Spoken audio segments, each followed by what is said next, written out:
Hi, folks. This is Don Meisner with the North Country Fishing Report. Well, I'm going to take this time today to tell you about my latest adventure out on the water. And I was fishing one of our backwaters where I'm able to get to with either a canoe or by wading. And some things really became apparent to me that I wanted to share with you. Number one, it was easier to catch bass than northern pike. Now, for most of you, that's a plus, because most of you probably aren't that interested in northern pike. But it seemed that the bass were more willing to hit. And it appeared to me that most of the fish were in the shallower, weedy, and I mean weedy areas, where it's more difficult to fish. You have to find the type of lure that you can fish in these thick, weedy areas that won't get hung up constantly in the weeds. But that's where the fish seem to be. And let me encapsulate what this day fishing was for me. And I would hope it could become more for a lot of you out there that want to get into fishing. We're on a pretty good-sized pond. And on that pond, there lives an awful lot of other organisms and animals and birds, and it becomes part of the experience of being there.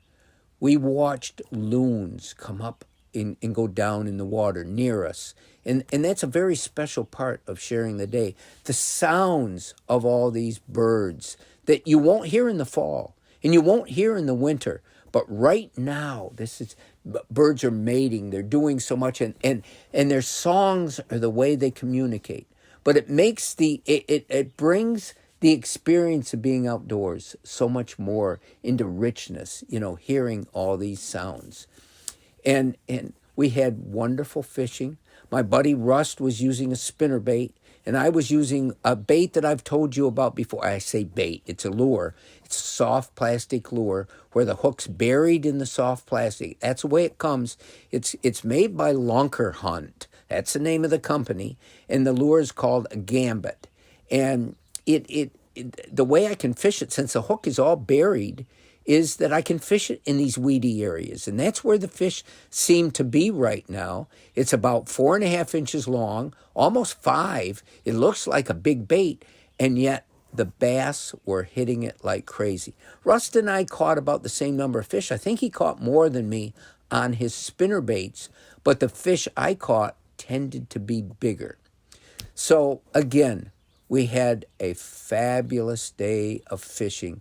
We caught, between the two of us, we caught 14 bass, and they were all really nice size. One was a smallmouth, and that was a big one, and I didn't even think it would be in this backwater area. And the rest were largemouth, and every one of them were good size. And I'm saying, by good size, I'm saying we don't weigh them. We don't want to handle them any more than we possibly can. We want to get them back in the water. We use single hooks. Both of the lures, the spinnerbait and the gambit that I'm using, have single hooks so that we can release them and cause less harm. But these fish were, they sure felt like and looked like at least 4-pounders, most of them. Some were in the 3s, and we caught a couple small ones, and I caught a little white perch on the. I swear, this white perch or white bass, whatever species it's called, we don't even talk about them, but there's schools of them in our waters as well. This fish was probably 8 inches long, and the doggone lure I'm using is 5 inches long, and yet that 8-inch fish tried to eat a 5-inch other fish. It's what it thought my bait was. So it really, but it's part of the fun experience of saying, do you believe that little fish hit this great big bait? And again, we leave the day as we go back to our car with such a rich experience. And I'll tell you, the richest one of all, and I want to share it with all of you, is we're going back. Russ says, I look at 12 o'clock. 12 o'clock for you, he says, look straight out. There's a little mound, like a little island in the water, but it's basically where there was a bit of rock and weeds and so forth. And he says, I want you to look. There is a loon sitting on a nest.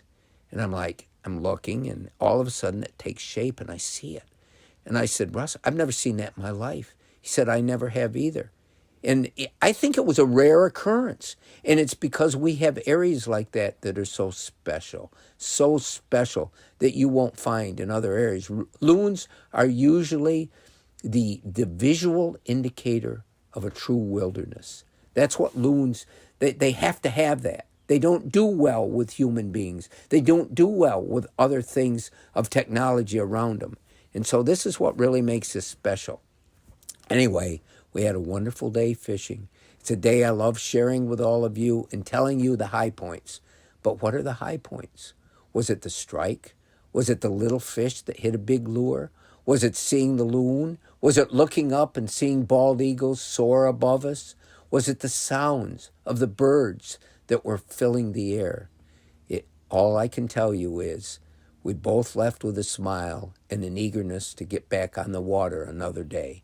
Until next time, folks, this is Don Meisner with the North Country Fishing Report.